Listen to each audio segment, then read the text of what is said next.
Pemirsa, lahan atau tanah komersial sangat wajar dikenakan pajak yang cukup tinggi berdasarkan harga pasaran tanah di kawasan tersebut. Besaran nilai jual objek pajak kawasan komersial dan pertanian tentu berbeda.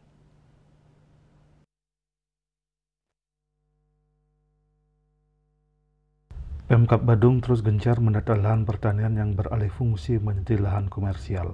Mengingat pesatnya pertumbuhan kawasan pariwisata di Kabupaten Badung, salah satunya di kawasan Canggu, Kuta Utara, yang sedang tumbuh menjadi kawasan pariwisata dan banyak bermunculan akomodasi pariwisata yang awalnya adalah rumah tinggal ataupun lahan pertanian produktif. Bupati Badung Wayan Adi Arnawo dalam sebuah kesempatan mengatakan pendataan akomodasi pariwisata hingga tingkat banjar akan terus digencarkan.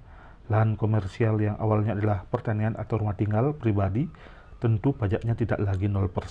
Besaran nilai jual objek pajaknya akan menyesuaikan dengan harga tanah di kawasan tersebut, sehingga otomatis besarnya berbeda dengan lahan pertanian.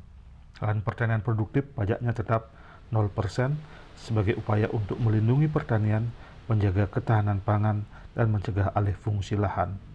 Lahan-lahan pertanian yang berubah atau beralih fungsi menjadi akomodasi pariwisata inilah yang sedang gencar didata oleh Pemkab Badung untuk meningkatkan PAD dari pajak PBB P2. Kondisi sekarang, dan artinya bahwa apa yang dilakukan kemarin itu berbasis apa? Terhadap lahan-lahan yang tidak komersial. Jadi kalau pertanian kan tidak komersial, rumah tinggal tidak komersial. Tetapi begitu pula sebaliknya, bila ternyata didapat terhadap lahan-lahan sebagaimana yang saya sampaikan tadi itu, ternyata beralih fungsi. Beralih fungsi itu dari rumah tinggal misalnya bisa menjadi akomodasi villa. Dari pertanian bisa alih fungsi menjadi villa atau dan lain sebagainya atau hotel. Maka terhadap hal ini tidak berlaku lagi.